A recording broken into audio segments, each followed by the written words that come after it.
Hi friends, welcome back to Nanda voice. ఒక్క నిమిషం ఆగండి.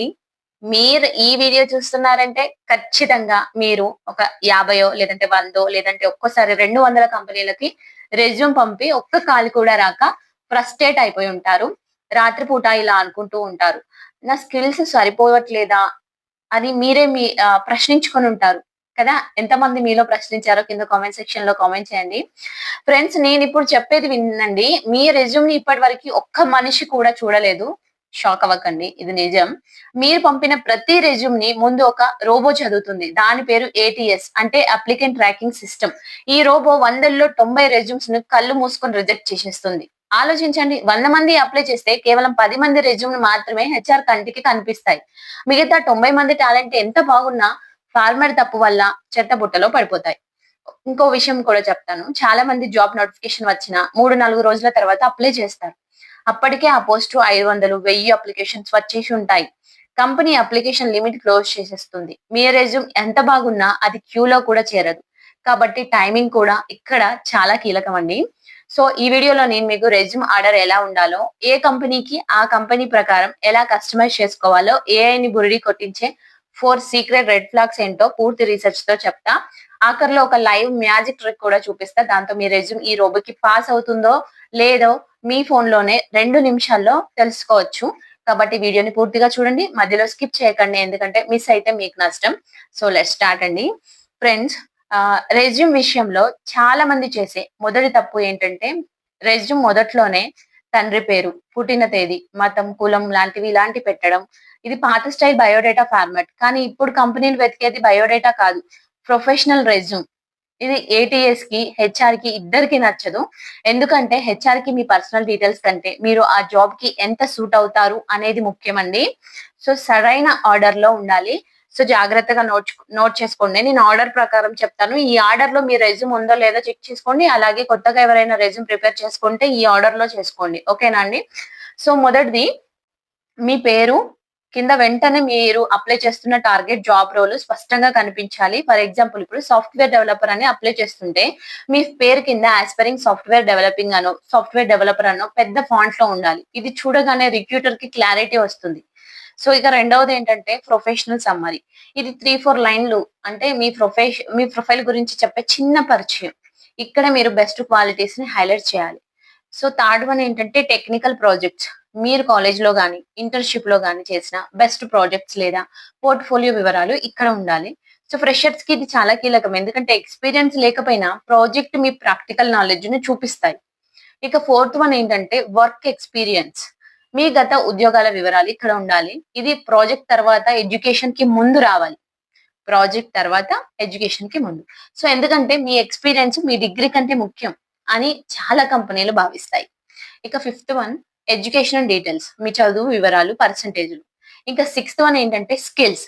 టెక్నికల్ స్కిల్స్ అంటే సాఫ్ట్‌వేర్ ఆర్ టూల్స్, మరియు సాఫ్ట్ స్కిల్స్ అంటే కమ్యూనికేషన్స్ కానీ, టీమ్ వర్క్ గురించి కానీ. సో 2 వేరుగా రాయాలి, గుర్తుంచుకోండి.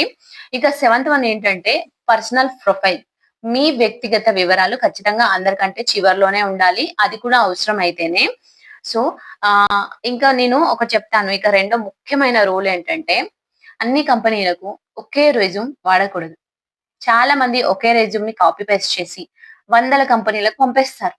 ఇది పెద్ద తప్పు. ఎందుకంటే ప్రతి కంపెనీ ప్రతి జాబ్ రోల్ కి కావాల్సిన స్కిల్స్ వేరుగా ఉంటాయి. మీరు అప్లై చేసే ముందు గూగుల్‌లో ఆ కంపెనీ గురించి, ఆ జాబ్ డిస్క్రిప్షన్ గురించి 10 నిమిషాలు రీసెర్చ్ చేయాలి. సో అంటే డిస్క్రిప్షన్ లో, జేడీలో ఏ కీవర్డ్స్ ఎక్కువ సార్లు వాడారో గమనించండి. అందులో ఉన్న స్కిల్స్ ని బట్టి మీ రెజ్యూమ్ ని 3 రకాలుగా మీరు అలైన్ చేసుకోవచ్చండి. నేను ఆ 3 రకాల పద్ధతులు చెప్తాను, గుర్తుంచుకోండి. ఫస్ట్ పద్ధతి ఏంటంటే అలైన్‌మెంట్ సెక్షన్. ఇప్పుడు మీ రెజ్యూమ్ లో ప్రత్యేకంగా ఒక అలైన్‌మెంట్ సెక్షన్ క్రియేట్ చేసి, ఆ కంపెనీ అడిగిన ట్రబుల్ షూటింగ్ లేదా డేటాబేస్ లాంటి ప్రధాన నైపుణ్యాలు మీకు ఎలా ఉన్నాయో పాయింట్ల వైస్‌గా రాయడం. ఇది రిక్రూటర్ కి డైరెక్ట్ గా నేను మీకు కావాల్సిన వాడినే అని చెప్తుంది. సెకండ్ ఏంటంటే ఇంటిగ్రేటెడ్ సమ్మరీ. ప్రత్యేకంగా సెక్షన్ పెట్టకుండా మీ ప్రొఫెషనల్ సమ్మరీలోనో, లేదంటే ఆ జాబ్ రోల్ కి అవసరమైన ఎస్‌క్యూఎల్ కానీ, టాబ్యూ కానీ, ఎక్సెల్ లాంటి కీవర్డ్స్ ని నేచురల్ గా కలిపి రాయడం. సబ్టిల్ గా ఉంటుంది కానీ ఎఫెక్టివ్ గా పనిచేస్తుందండి. సో ఇక థర్డ్, కంపెనీ స్పెసిఫిక్ నేమింగ్. ఇది ఒక సూపర్ ట్రిక్. చాలా మందికి తెలియదు. మీరు అమెజాన్ లాంటి పెద్ద కంపెనీకి అప్లై చేస్తుంటే, మీ రెజ్యూమ్‌లో అమెజాన్ వాల్యూ ప్రపోజిషన్స్ అని ఆ కంపెనీ పేరుతో ఒక చిన్న హెడ్డింగ్ పెట్టండి. ఆ కింద మీ స్కిల్స్‌ని ఆ కంపెనీ కల్చర్‌కి తగ్గట్టు రాయండి. ఇది చూసి ఏఐ సాఫ్ట్‌వేర్ ఓహో! వీడు మన కంపెనీ కోసమే స్పెషల్‌గా రెజ్యూమ్ డిజైన్ చేశాడు అని ఈజీగా షార్ట్ లిస్ట్ చేస్తుంది. సో, ఇది కొంచెం టైం తీసుకుంటుంది కానీ ఫలితం చాలా బావుంటుంది. నమ్మి చేయండి.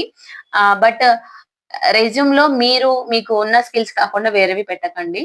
ఓకేనా అండి. సో, ఇప్పుడు చాలా మందికి తెలియని ఏ ఛానల్‌లోనూ చెప్పని 4 అడ్వాన్స్‌డ్ ఏఐ సీక్రెట్స్ చెప్తా. జాగ్రత్తగా వినండి. సో, ఇవి మిస్ అయితే మీ రెజ్యూమ్ ఇంకా రిజెక్ట్ అవుతూనే ఉంటుంది. సో, ఇవన్నీ మీరు అంటే చెక్ చేసుకోండి. అసలు మీ రెజ్యూమ్ ఎలా క్రియేట్ చేసుకున్నారు అని. ఫస్ట్ రెడ్ ఫ్లాగ్ ఏంటంటే క్యాన్వా. ఇప్పుడు క్యాన్వా వాడుతూ ఉంటారు కదా! మీరు రెజ్యూమ్ చేయడానికి.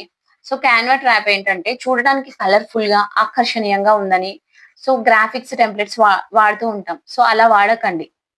ఏఐకి రంగులు అర్థం కావు. డిజైన్ అర్థం కాదు. కేవలం టెక్స్ట్ మాత్రమే తెలుసు. క్యాన్వాలోని టెక్స్ట్ బాక్స్‌లని, ఐకాన్‌లని ఏఐ రీడ్ చేయలేదు. చాలా మంది అందమైన రెజ్యూమ్‌లు తయారు చేసి, అవి ఏఐ కంటికి పూర్తిగా ఖాళీగా కనిపిస్తున్నాయని తెలియక ఫెయిల్ అవుతున్నారు. కాబట్టి ఎప్పుడు సింపుల్‌గా ఎంఎస్ వర్డ్ లేదా స్టాండర్డ్ పీడీఎఫ్ మాత్రమే వాడండి. సెకండ్ వన్ ఏంటంటే హెడర్స్ అండ్ టేబుల్స్ ఇలాంటివి పెట్టకండి. ఇలాంటివి వద్దు. సో, హెడర్స్, టేబుల్స్ వద్దు. స్పేస్ కలిసి వస్తుందని మీ ఫోను నంబర్, ఈమెయిల్‌ను హెడర్‌లో పెట్టకండి. అంటే పేజీ పైభాగంలో ప్రత్యేక సెక్షన్‌లో ఏఐ వాటిని స్కిప్ చేస్తుంది, చదవదు. అప్పుడు హెచ్ఆర్‌కి మీ నంబర్ కనిపించదు. ఇంటర్వ్యూ కాల్ చేయాలన్నా చేయలేరు. అలాగే స్కిల్స్ కోసం టేబుల్స్ అంటే గడులు వాడితే డేటా జంబుల్ అయిపోతుంది. ఏటీఎస్ దాన్ని సరిగ్గా చదవలేదండి. ఓకేనా? సో, ఇంకా థర్డ్ ఫ్లాగ్ ఏంటంటే స్టార్ రేటింగ్స్ వద్దు. చాలా మంది జావా 4 స్టార్స్ అనో, కమ్యూనికేషన్స్ 90% అనో, గ్రాఫికల్ బార్స్ ఇంకా స్టార్స్ గీస్తుంటారు. సో, ఇది ఎందుకు తప్పంటే ఇప్పుడు మీ స్కిల్స్‌కి మీరే రేటింగ్ ఇచ్చుకోవడానికి మనమేం ప్లే స్టోర్ యాప్స్ కాదు కదా! సో, పైగా ఏఐకి ఈ నక్షత్రాలు, గ్రాఫిక్స్ అర్థం కావు. స్కిల్స్‌ని కేవలం బుల్లెట్ పాయింట్స్ రూపంలో క్లియర్‌గా టెక్స్ట్‌లా మాత్రమే రాయండి. ఇంకా ఫోర్త్ వన్ ఏంటంటే గూగుల్ ఎక్స్‌వైజెడ్ ఫార్ములా. మీ ఎక్స్‌పీరియన్స్ రాసేటప్పుడు రెస్పాన్సిబుల్ ఫర్ కోడింగ్ అనో, హ్యాండిల్డ్ కస్టమర్ క్వైరీస్ అనో సింపుల్‌గా రాయకుండా గూగుల్ రిక్రూటర్స్ వాడే ఫార్ములా వాడండి. సో, ఫర్ ఎగ్జాంపుల్ చెప్తాను చూడండి. Optimised back end API response time by 20% by restructuring SQL queries లేదా increased customer satisfaction by 15% by resolving 50+ queries daily through structured follow process. నేను కూడా ఇది గూగుల్‌లోనే సెర్చ్ చేశానండి. సో, ఇలా నంబర్స్, రిజల్ట్స్‌తో కలిపి రాస్తే ఏఐ మన అంటే ఎవరైనా ఏఐ అనే కాదు హెచ్ఆర్ అయినా మనకి ఫిదా అవ్వాల్సిందే. సో, ఎందుకంటే నంబర్స్‌ని మీ పనిని ప్రూవ్ చేస్తాయి. ఖాళీ మాటలు కాదు కదా! సో, ఇప్పుడు మీ రెజ్యూమ్ ఏటీఎస్ ఫ్రెండ్లీగా ఉందో లేదో మీరే చెక్ చేసుకోవచ్చు. సో, మీ ఇంట్లో కూర్చొని ఎలాంటి సాఫ్ట్‌వేర్ లేకుండా చెక్ చేసుకునే ఒక మ్యాజికల్ ట్రిక్ చెప్తా. ఇది చాలా సింపుల్ కానీ చాలా పవర్‌ఫుల్ అండి. ఫస్ట్ వన్ ఏంటంటే మీ రెజ్యూమ్ పీడీఎఫ్ ఫైల్ ఓపెన్ చేయండి. ఓకేనా? మీ రెజ్యూమ్ అనేది పీడీఎఫ్ ఫైల్‌లో ఉండాలి. సెకండ్ వన్ ఏంటంటే కీబోర్డ్ మీద కంట్రోల్+ఏ నొక్కి మొత్తం సెలెక్ట్ చేసి కంట్రోల్+సి నొక్కి కాపీ చేయండి. లేదంటే మీ ఫోన్‌లో కాపీ చేసుకోండి. ఓకేనా? అంటే మన పీడీఎఫ్‌లో ఉన్న రెజ్యూమ్‌ని కాపీ చేయాలి. సో, మొత్తంని కాపీ చేసిన తర్వాత మనకి నోట్‌ప్యాడ్ ఉంటది కదా! సో, నోట్‌ప్యాడ్‌లో సిస్టమ్‌లో అయితే కంట్రోల్+వి ప్రెస్ చేయండి. లేదంటే మీరు ఫోన్‌లో అయితే పేస్ట్ చేసేయండి నోట్‌ప్యాడ్‌లో. ఇప్పుడు ఆ నోట్‌ప్యాడ్‌లో ఏం జరుగుతుందో చూడండి. మీ పేరు కానీ, మీ ఫోను నంబర్, మీ స్కిల్స్, మీ ఎడ్యుకేషన్స్ అన్ని పద్ధతిగా ఒక లైన్‌గా సరైన ఆర్డర్‌లో కనిపిస్తే ఓకే. కంగ్రాట్స్ అండి. మీ రెజ్యూమ్ పర్ఫెక్ట్ ఏటీఎస్ ఫ్రెండ్లీ. ఒక్కవేళ అక్కడ అక్షరాలు జంబులైపోయినా, స్కిల్స్ అన్నీ ఒకే లైన్‌లో కలిసిపోయినా, బాక్సులు విరిగిపోయినా, పర్సనల్ డీటెయిల్స్ మీ ఫోను నంబర్ కంటే ముందు వచ్చేసినా, అర్థం ఏంటంటే మీ రెజ్యూమ్ ఏఐకి అస్సలు అర్థం కావట్లేదు అని. ఫిక్స్ అయిపోండి. వెంటనే దాన్ని మార్చండి. ఈ వీడియోలో చెప్పిన పాయింట్స్ అప్లై చేయండి. సో, క్లియర్‌గా అర్థమైందనుకుంటున్నాను మీ అందరికి. సో, నా ప్రయత్నంగా నేను ట్రై చేశాను మీకు చెప్పడానికి. సో, రిజల్ట్ అనేది మీ చేతుల్లోనే ఉంది. సో, చూసారు కదా ఫ్రెండ్స్. ఈ చిన్న చిన్న మార్పులు మీ కెరియర్‌ని, మీ లైఫ్‌ని మార్చేస్తాయి. ఫ్యాన్సీ డిజైన్‌ల వెనుక పరిగెత్తకుండా కంటెంట్ మరియు కీవర్డ్స్ మీద ఫోకస్ పెట్టండి. గుర్తుంచుకోండి రెజ్యూమ్ అందంగా ఉండాల్సిన అవసరం లేదు. ఏఐకి కానీ హెచ్ఆర్‌కి క్లియర్‌గా అర్థమయ్యేలా ఉండాలి. మరి మీ రెజ్యూమ్ నోట్‌ప్యాడ్ టెస్ట్‌లో పాస్ అయిందో లేదో కింద కామెంట్ సెక్షన్‌లో నాతో షేర్ చేసుకోండి. ఫెయిల్ అయితే కూడా చెప్పండి. నేను మీకు రిప్లై ఇచ్చి హెల్ప్ చేస్తా. ఈ ఇన్ఫర్మేషన్ మీ ఫ్రెండ్స్‌కి, మీ కాలేజ్ మేట్స్‌కి హెల్ప్ అవుతుంది అనుకుంటే వెంటనే వాళ్ళకి షేర్ చేయండి. ఒక్క షేర్ ఎవరి కెరీర్‌నైనా మార్చేయగలదు. ఏమో చెప్పలేం కదా! సో ఇలాంటి మరిన్ని జెన్యూన్ కెరీర్ గైడెన్స్, ఫ్రీలాన్సింగ్ మరియు ఆన్లైన్ ఎర్నింగ్ టిప్స్ కోసం మన నంద ఛానల్ ని సబ్స్క్రైబ్ చేసుకొని ఫాలో అవ్వండి. అలాగే వీడియో నచ్చితే హైప్ ఇచ్చి లైక్ చేయడం మర్చిపోవద్దు. Thank you for watching. All the best.